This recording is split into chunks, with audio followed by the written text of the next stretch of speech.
You sit down to work. You have the time, you have the intention, and then nothing. Your brain just refuses. Not because you're tired, not because the task is too hard, but because somewhere between opening your laptop and actually starting, your mind decided it had better things to do.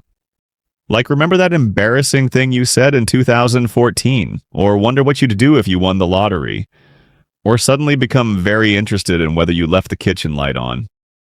Sound familiar? Here's what nobody tells you about focus. It's not a personality trait. It's not something some people have and others don't. It's not discipline or intelligence or some mysterious gift. Focus is a state, and like any state, it can be triggered by the right environment, the right signal, the right tiny habit done at the right moment. And that's exactly what this video is about. One habit. So small it takes under 2 minutes. So simple, you're most distracted, most scattered, most I can't focus on anything today version of yourself can still do it. And so effective that once you understand what it actually does to your brain, you'll never want to skip it again. Chapter 1. Your brain isn't broken, it's untrained. Let's start with something important. If you struggle to focus, you are not broken. You're not lazy, you're not a lost cause. You're just untrained, and that's not an insult. It's actually very good news. Because untrained means fixable. Untrained means the problem isn't you, it's the approach. Here's what's actually happening when you can't focus. Your brain is a pattern recognition machine. It is constantly scanning your environment for signals that tell it what mode to be in. When you're in bed, your brain is in rest mode. When you're scrolling your phone, your brain is a pattern recognition machine. When you're sitting at your desk checking emails and watching YouTube and eating a snack all at the same time, your brain is in chaos mode. And here's the problem with chaos mode. It feels like focus because you're technically awake and looking at things. But your attention is scattered across 10 different directions at once, like a spotlight that someone's spinning in circles. Nothing gets lit up properly. Nothing gets done properly. You end the day wondering why you're exhausted but haven't moved anything forward. Most people try to fix this by forcing harder. More willpower, more guilt, more, I really need to concentrate. And it doesn't work because you can't muscle your brain into a state. You have to signal it there. That's what the tiny habit does. It sends a signal, a clear, unmistakable message that says, it's time to focus now. Chapter 2. The habit and why it actually works. The habit is called a focus anchor, and it has 3 parts which together take about 90 seconds. Here's how it works. Before you start any important task, you do 3 things in the same order every single time. First, you clear the physical space in front of you.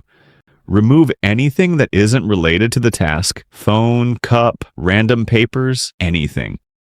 You don't need a spotless room, just a clear space directly in front of you, 30 seconds. Second, you take 5 slow, deliberate breaths, not deep yoga breaths, not dramatic sighing.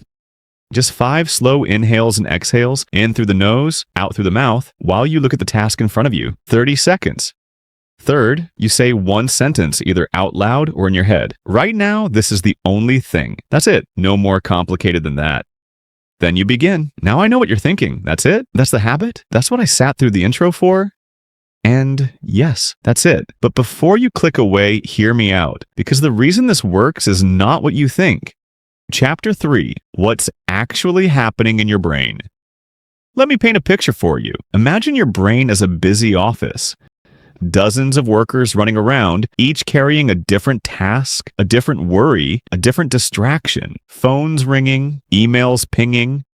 Someone arguing in the corner about something that happened last Tuesday. It's loud. It's chaos. Now imagine someone walks in, clears a desk, and says, "This is where we work now." The noise doesn't completely stop, but suddenly there's a center of gravity. The workers start drifting toward it, the chaos gets a little quieter, and work actually begins. That's what the focus anchor does. The physical clear signals to your brain that the environment has changed. The breathing activates your parasympathetic nervous system, your body's calm mode, lowering the cortisol that makes scattered thinking feel so automatic. And the sentence is what neuroscientists call an implementation intention. It tells the prefrontal cortex, the part of your brain responsible for focus, exactly what it's supposed to be doing right now. None of this requires you to be a different person. It just requires you to send the signal. Here's something personal. There was a period in my life where I could sit at my desk for 4 hours and feel like I'd done nothing. Not because I was scrolling, I was trying, staring at my work, willing myself to concentrate, but my brain was somewhere else entirely. Replaying conversations, running to-do lists, worrying about things I couldn't control, physically present, mentally 1,000 miles away. The first time I used this habit, I thought the difference would be subtle. It wasn't. It felt like someone turned the volume down on everything else. Not silent, but quieter, like there was finally a path through instead of just a wall. You don't need more hours. You don't need to work harder. You just need to actually be there when you work. And this habit is how you get there. Chapter 4. Why you've failed to focus before. It's not your fault. Let me say something directly. If you've tried focus techniques before and they haven't stuck, there's a very specific reason. And it's not because you're undisciplined. It's because the techniques ask too much. Meditate for 20 minutes before you work. Do a full morning routine. Journal 3 pages. Track your time in 15-minute blocks. Build a perfect system. Download the right app, and maybe after all of that, you'll be ready to focus.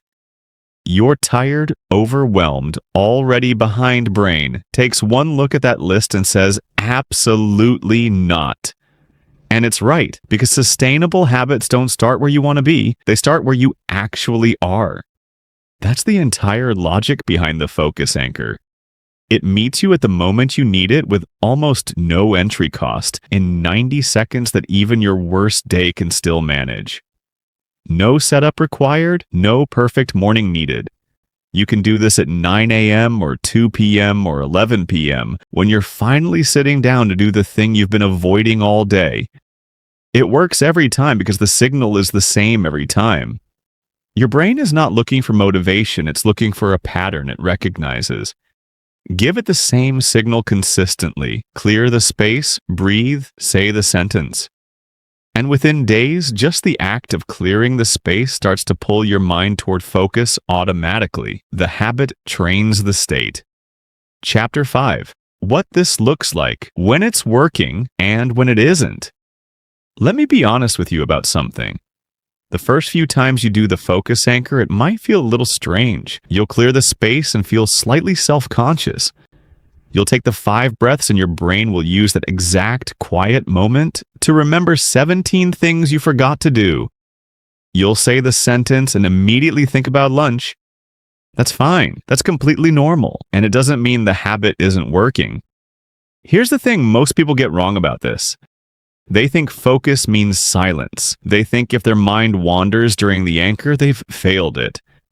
But the anchor isn't designed to empty your mind. It's designed to give your mind a direction. Those thoughts that bubble up during your 5 breaths, they were there before. You just couldn't hear them over the noise. The anchor surfaces them, and then you continue anyway. Do the 5 breaths. Say the sentence. Begin.